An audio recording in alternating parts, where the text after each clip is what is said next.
Episode के start में यहाँ पे रेमरू कह रहा होता है, वेल हमने पार्टी की बातें तो बहुत ज्यादा कर ली, लेकिन ये बताओ कि हम लोग फॉरेस्ट में कुछ यहाँ पे सैर वैर तो नहीं हो रही। जिसे सोई कहता है कि उसने यहाँ पे शैडो क्लोन्स हर जगह फैला रखे हैं और अभी तक ऐसा तो कुछ भी नहीं हुआ जिसमें यहाँ पे रेमरू को इन्वॉल्व करना पड़े। वो बताता है हालांकि एक यहाँ पे बहुत ही बड़ा ग्रिजली बेयर था जो कि सबके ऊपर अटैक कर रहा था, लेकिन सोई ने अपने शैडो क्लोन से उसको एक बार में यहाँ पे खत्म कर दिया और वो मैटर वहीं पे क्लोज हो गया। रेमरू कह रहा होता है ऐसी बात है क्या, तो फिर तो ये काफी बढ़िया था। रेफेल बताती है कि ग्रिजली बेयर यहाँ पे एक नाइट स्पाइडर के बराबर होता है जिसकी रैंक यहाँ पे A- है। ये सुनकर तो यहाँ पे गुप्ता भी कहता है कि इसको हराने के लिए तो काफी एक्सपीरियंस जरूरत होती है, इनफैक्ट कि आपको एक पूरी टीम चाहिए होती है और तुमने उसे अकेले हरा दिया। सो ये कह रहा होता है अगर ये तुम्हारे लिए काफी मुश्किल हो रहा है तो इसका मतलब तुम्हें और ट्रेनिंग की जरूरत है और अच्छे से ट्रेनिंग करो। और ये सुनते ही यहाँ पे हाकुरो कहता है तुमने सुना, तुम्हें और ट्रेनिंग की जरूरत है। टिमरू कह रहा होता है अगर ऐसे यहाँ पे मॉन्स्टर्स जो है डेवलप होते रहे तो हम लोग को जो हाईवे है उसमें भी काफी दिक्कत आने वाली है। जिसे वेस्टा कहता है आपको फिक्र करने की जरूरत नहीं है, हम लोग यहाँ पे एंटी मैजिक बैरियर का यूज करेंगे। अब टिमरू यहाँ पे कंफ्यूज होते हुए बोलता है क्या कहा एंटी मैजिक बैरियर, ये तुम कहाँ से लाने वाले हो। इस पे काइजिल कहता है कि आपको फिक्र करने की जरूरत नहीं है, हमने एक कुछ ऐसी चीज बना ली है जिससे हम हाईवेज के चारों तरफ एंटी मैजिक बैरियर लगा सकते हैं। या फिर वेस्टा बता रहे होता है कि ये डिवाइस भी एक रेवोल्यूशनरी डिवाइस होगा। वो बताता है वो टैप जो थे जिसमें यहाँ पे मैजिक का यूज हुआ था, इससे जो पानी उसमें से आता था वो गर्म हो जाता था। ये बिल्कुल वैसे ही है लेकिन बहुत ही ज्यादा एडवांस वे में। काइजिल कह रहा होता है एट द एंड जब हमारे ऊपर क्राइसिस आया था तो हम आपकी मदद नहीं कर पाए थे, इसलिए हमने सोचा कि इस बार कुछ करते हैं। रेमरू सोच रहा होता है कि इन लोगों ने इतने कम टाइम में इतना बड़ा इन्वेंशन कैसे कर लिया, सच में ही जीनियस है। फिलहाल यहाँ पे गाबरू बताता है कि उसने और कुरोबिन में भी यहाँ पे मदद करी है। शूना बताती है कि उसने भी यहाँ पे मदद करी है, इसका मतलब यहाँ पे सबका यहाँ पे मेहनत लगी है। अब अगले सीन में ये लोग बाहर आ जाते हैं इसको टेस्ट करने के लिए। वेस्टा बता रहा था कि इसका जो ये मैजिक बैरियर है यहाँ पे एटमॉस्फेयर में जितने भी मॉलिक्यूल्स हैं उनको यहाँ पे ऑब्जॉर्व करता है। वो बता रहा होता है क्योंकि हमारे निशन में यहाँ पे काफी मॉन्स्टर्स रह रहे हैं तो यहाँ पे एटमॉस्फेयर में काफी ज्यादा मैजिक मॉलिक्यूल्स हैं, इसलिए मैं सोचा कि उनका यूज करा जाए। रेमरू कह रहा होता है तो तुम कहना चाहते हो कि इससे तुम यहाँ पे एंटी मैजिक बैरियर बना सकते हो। रेमरू पूछ रहा होता है क्या ये इसके सिवाय कुछ और भी कर सकता है। एटलास्ट काफी ज्यादा यहाँ पे मैजिक मॉलिक्यूल्स को यहाँ पे कंटेन कर रहा है। जिसमें काइजिल कहता है कि आपने बिल्कुल सही कहा कि यहाँ पे जितना भी एटमॉस्फेयर में मैजिक्यूल्स है उसको खत्म कर देता है और या फिर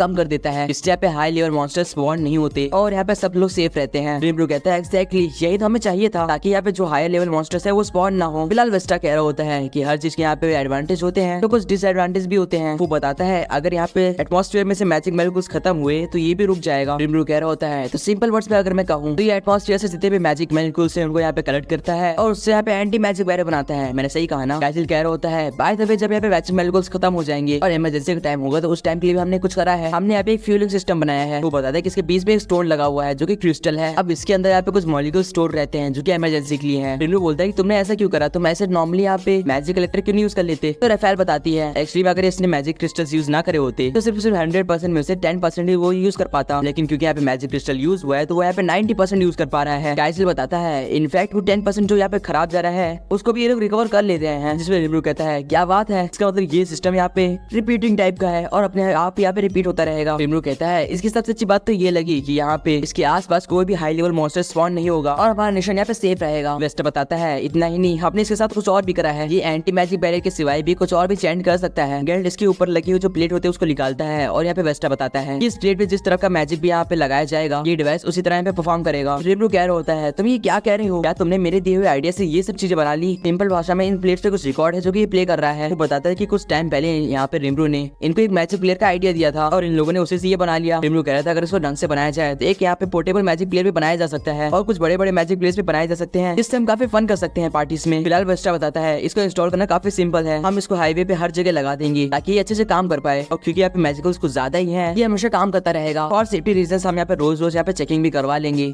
कि कोई यहाँ पे खराब तो नहीं हुआ। रेमरू पूछता है ये सब तो काफी कमाल का है लेकिन वो मैजिक फॉर्मूला जो कि तुम लोग इस पे लगाने वाले हो वो कौन बना रहा है। जिसपे यहाँ पे काइजिल हंसते हुए कहता है फिक्र मत करो उसका काम मेरा भाई बोल्ड कर रहा है। अब यहाँ पे गेल्ड वेस्टर से कहता है कि ये काफी ज्यादा भारी है, इससे जब तुम भी ये काम करना तो मेरे को बुला लेना, मैं तुम्हारी हेल्प कर दूंगा। फिलहाल यहाँ पे वेल्ड्रो आता है और वो कहता है तो क्या इसका मतलब मैं अपने यहाँ पे ऑरा को पूरी तरह से रिलीज कर सकता हूँ। इस पर सब लोग यहाँ पे उसको काफी बुरी तरीके से देखने लग जाते हैं क्योंकि अगर वेल्ड्रो ने अपना ऑरा रिलीज करा तो सब मारे जाएंगे। रेमरू कहता है हरगिज नहीं, अगर तुमने ऐसा करा तो यहाँ पे जितने भी लोग हैं सब मारे जाएंगे। वेल्ड्रो कहता है लेकिन मैंने उसको काफी टाइम से अंदर यहाँ पे छुपा के रखा है और मेरे सब कंट्रोल नहीं हो रहा। वेल्ड्रो पूछता है और तुम भी रेमरू, तुम भी तो ऐसा कर रहे हो, क्या तुमको ये अजीब नहीं लगता। तो रेमरू बोलता है क्योंकि उसका यहाँ पे प्रेडेटर जो है वो ब्लेजेबल में यहाँ पे इवॉल्व हो गया है, उसके पेट में काफी जगह है अपने ऑरा को छुपा के रखने के लिए। फिलहाल उसी बीच यहाँ पे डियाब्लो आता है और वो रेमरू का एक्सप्लेन करता है कि वेल्ड्रो का ऑरा बहुत ही ज्यादा है और उसका ऑरा यहाँ पे कलेक्ट करके रखना काफी मुश्किल होता है। इसे वेल्ड्रो कहता है डियाब्लो तुम मुझे सच में काफी अच्छी जगह समझते हो। वेल्ड्रो यहाँ पे रेमरू कहता है इसलिए मैं चाहता हूँ कि अपने इस ऑरा को मैं कहीं ना कहीं तो जाके ब्लास्ट कर ही दूं। रेमरू कहता है इसका ब्लास्ट करने से क्या मतलब था कि जहाँ पे अपना ऑरा जाके रिलीज करेगा वहाँ पे बड़े बड़े मॉन्स्टर्स जैसे ग्रेविटीज और जायंट व्हील्स यहाँ पे स्पॉन हो जाएंगी जिससे यहाँ पे खतरा ही खतरा है। रेमरू कहता है कि उसको अपने अंदर यहाँ पे दबा के रखो, मैं तुम्हारे कुछ ना कुछ बंदोबस्त जरूर करूंगा। फिलहाल शोना यहाँ पे उसके लिए थोड़े बहुत ड्रिंक्स लाती है। रेमब्रो के लिए और रेमब्रो कहता है थैंक्स। फिलहाल रेमब्रो यहाँ पे फिर से यहाँ पे मीटिंग के लिए बैठ जाता है और कहता है वेल हमने सारी रिपोर्ट्स को यहाँ पे देख लिया और सारे काम भी कर लिए हैं। वो यहाँ पे गेल्ड के पास आता है, उसको ये पेपर देता है और कहता है तो फिर ये मेरे हिसाब से इनफ सही टाइम है। तो गेल्ड को बताता है कि ये मिलियम का जो नया यहाँ पे कैसल होने वाला है उसकी डिजाइन है और रेमब्रो चाहता है कि इसके ऊपर गेल्ड काम करे। रेमब्रो कह होता है क्या ये तुम्हारे लिए काफी ज्यादा बोझ बन जाएगा गेल्ड। जिस पे काइसिल कहता है कि आप फिक्र मत करो गेल्ड की हेल्प मैं भी करूंगा और मेरे साथ मेरे भाई भी। गेल्ड यहाँ पे रेमब्रो कहता है कि ये तो उसके लिए काफी ज्यादा बड़ा काम है, हालांकि वो उसे कर लेगा लेकिन कुछ भी गलती होने पे काफी बड़ा नुकसान होगा। इसमें रेमब्रो कहता है कि ऐसी बात है तो कोई बात नहीं और ज्यादा से ज्यादा एक टाउन भर का यहाँ पे नुकसान होगा। गुप्ता कहता है वेल ऐसा कुछ पहले भी हो चुका है ना, वो टाइम इससे पहले गुप्ता अपनी बात कंप्लीट कर पाता है। रेमब्रो कहता है कौन सी टाइप की बात कर रहे हो गुप्ता, और गुप्ता कहता है अरे नहीं मेरे मुंह से क्या निकल गया। गुप्ता कह रहा होता है ये सब मुझे फसाने की शादी छोड़ी है ना, मैं यहाँ नहीं बैठने वाला आपसे। फिलहाल यहाँ पे गेल्ड कहता है कि वो इस काम को अपने दिल से करेगा और इतने बड़े काम को गेल्ड को देने के लिए शुक्रिया। फिलहाल यहाँ पे शॉन रेमब्रो से पूछती है कि रेमब्रो से अटेंशन क्यों नहीं दे रहा और बाकी सबसे ही बात क्यों कर रहा है। जिसमें रेमब्रो कहता है क्योंकि राइट टाइम पे राइट पर्सन से बात करनी चाहिए और वैसे तुमको तुम्हारा काम पता है। जिसमें शॉन कहती है हाँ मुझे पता है मेरा काम कुकिंग करना है। अब ये बात सुनकर रेमब्रो यहाँ पे शॉक होते हुए कहता है क्या कहा कुकिंग, माफ करना शॉन लेकिन तुम्हारा सबसे मेन काम है मेरे को प्रोटेक्ट करना। और बेनीमारू भी यही कहता है कि जब बेनीमारू वहाँ नहीं होगा तो शॉन का काम है रेमब्रो को सेफ रखना। फिलहाल रेमब्रो यहाँ पे डियाब्लो से पूछता है कि तुम्हारा सारा काम कैसे चल रहा है। इसमें डियाब्लो बताता है कि इस टाइम तो यॉम यहाँ पे मैनर्स सीख रहा है, तो वो यहाँ पे किंगडम में कैसे रहने वाला है और उसको यहाँ पे एडमिरेस सिखा रहा है। साथ साथ में यहाँ पे डियाब्लो ये भी बताता है कि एडमिरेस का भाई वो यहाँ पे सब कुछ यहाँ पे हैंडल करने की ट्राई कर रहा है और वक्त आने पे जब यहाँ पे वॉर छिड़ेगी तो उसके लिए डियाब्लो और बेनीमारू ने पहले से ही यहाँ पे टीम डिसाइड कर ली है। बेनीमारू बताता है कि उसने एक टीम यहाँ पे ऊपर रखी है और एक टीम यहाँ पे शैडोज में छुपा रखी है, सब कुछ प्लान के अनुसार चल रहा है। फिलहाल डियाब्लो बताता है कि अभी तक यहाँ पे रेहिम वापस नहीं आया। अब रेहिम उसी प्रीस्ट का नाम है जो कि यहाँ पे रेमब्रो का संदेशा लेके होली जज को गया था। रेमब्रो कहता है कहीं होली जज वालों ने उसे मार तो नहीं दिया या फिर वो कहीं भाग तो नहीं गया। जिस पे डियाब्लो कहता है आप फिक्र मत करो मेरी यूनिक एबिलिटी से वो ऐसा कुछ भी नहीं कर पाएगा। वो बताता है कि यहाँ पे उसे रेहिम को अपने काफी ज्यादा सोल्जर्स के साथ भेजा था। इनफैक्ट जब उसने यहाँ पे किंगडम ऑफ इंग्लिश को एंटर करा था तब भी मेरे सोल्जर्स उसे देख ही रहे थे। अब रेमब्रो पूछता है कि वो वहाँ पे क्यों गया, तो रेफेल बताती है एक्चुअली वहाँ पे एक पोर्टल है जिससे वो टेलीपोर्ट करके डायरेक्ट यहाँ पे होली चर्च को जा सकता है। वेल रेमब्रो पूछ रहा होता है कहीं वो मर तो नहीं गया और वो होली चर्च वाले ये तो नहीं कहने वाले कि हम लोगों ने उसे मारा है। जिस पे डियाब्लो बोलते हैं कि आप फिक्र मत करो, अगर वो मर गया होता तो मुझे अपने आप ही मालूम पड़ जाता। तो रेमब्रो बोलता है जब तक वो जिंदा है तब तक कोई भी दिक्कत नहीं है, बस नजर रखो उसके ऊपर। वेल यहाँ पे शोना कहती है कि ये सब काफी ज्यादा अजीब है, मेरे हिसाब से इन सबके पीछे कोई तो मास्टरमाइंड है। वो बताते कि जब क्लेमेंट मर रहा था तब भी उसने कहा था कि उसका मास्टर उसे माफ नहीं करेगा। रेमब्रो कहता है अगर सच इसके पीछे कोई मास्टरमाइंड है तो हमें उसके लिए रेडी रहना पड़ेगा ताकि लास्ट टाइम जैसे यहाँ पे कंडीशंस ना बने। वो कहते हैं कि अगर उसके पीछे सच में वो मास्टरमाइंड है तो काफी पॉसिबिलिटीज है कि इसमें यहाँ पे हिनाता भी इन्वॉल्व होगी। वो कहता है कि क्या किसी को लगता है कि हिनाता किसी के ऑर्डर्स पे यहाँ पे काम कर रही है। रेमब्रो कहता है वेल मुझे भी नहीं लगता कि वो किसी यहाँ पे ऑर्डर्स मानने वाली है, लेकिन बहुत ज्यादा पॉसिबिलिटीज हैं। काइसिल कह रहा होता है कि अगर हिनाता को कोई यहाँ पे मनवा सकता है वो एक ही इंसान है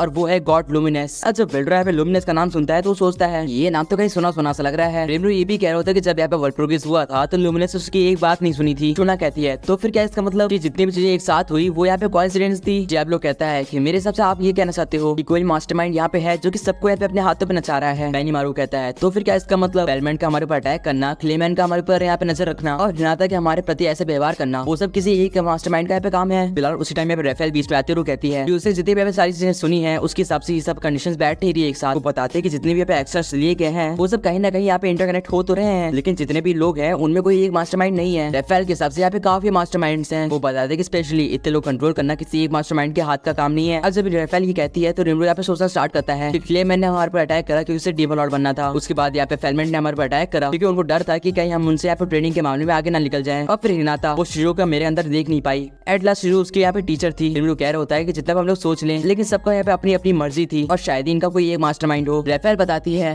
कि अगर ये जो भी मास्टरमाइंड है वो यहाँ पे क्लेमेंट से ज्यादा पावरफुल था तो वो यहाँ पे क्लेमेंट से काफी ज्यादा पहले ही हम लोग यहाँ पे इंटरफेयर कर दिया होता। इसमें रेमब्रो कहता है इसका मतलब मुझे डरने की जरूरत नहीं है, वो शायद यहाँ पे वापस आने वाला है। डियाब्लो कह रहे होते हैं कि जैसे आप बता रहे हो उस हिसाब से यहाँ पे हिनाता अपना सोलो डिसीजन नहीं लेती और काफी लोगों की बातें सुनने के बाद डिसीजन ले रही है। जिसपे यहाँ पे रेमब्रो कहता है कि तुम सही कह रहे हो डियाब्लो। डियाब्लो कहता है वेल मेरे हिसाब से मुझे और भी ज्यादा चीजें यहाँ पे इन्वेस्टिगेट करनी पड़ेंगी, उस मर्चेंट को भी जिसने हमारे यहाँ पे इन्फॉर्मेशन लीक करी थी। रेमब्रो कहता है एक सेकंड मर्चेंट, हाँ कोई भी वॉर होने बाद किसी ना किसी यहाँ पे स्टेट को तो प्रॉफिट होता ही है। वो यहाँ पे डियाब्लो पूछता है तो तुम क्या कहना चाहते हो कि वो लोग यहाँ पे चार्मस के यहाँ पे वॉर लगा रहे थे ताकि वो यहाँ पे प्रॉफिट निकाल सके। रेमब्रो कहता है कि इसके ऊपर यहाँ पे इन्वेस्टिगेट करो और वो यहाँ पे ह्यूमन फॉर्म में आते हुए कहता है मेरे पास सबके लिए काम है, सबसे पहले तुम सोना। वो उससे कहता है कि यहाँ पे जाके इन्वेस्टिगेट करो इस वॉर के बाद किन किन लोगों ने यहाँ पे और कौन कौन मर्चेंट्स ने यहाँ पे हमारे नेशन में इंटरफेयर करा है। इसमें सोना हाँ कहती है। इसके बाद रेमब्रो कहता है तुम डियाब्लो इसके ऊपर और ज्यादा इन्वेस्टिगेट करो और देखो कि ये मर्चेंट क्या कहना चाहता था। फिर वो बेनीमारू पे आता है और कहता है कि अपनी आर्मी को और स्ट्रॉन्ग बनाओ क्योंकि वो मास्टरमाइंड हो सकता है हमारे ऊपर और ज्यादा अटैक करने की ट्राई करे। तो रिक्रूट से कहता है कि हमारी जो पार्टी होने वाली है उसकी सारी जिम्मेदारी तुम्हारे ऊपर है, तुम्हें पता है तुम्हें क्या करना है।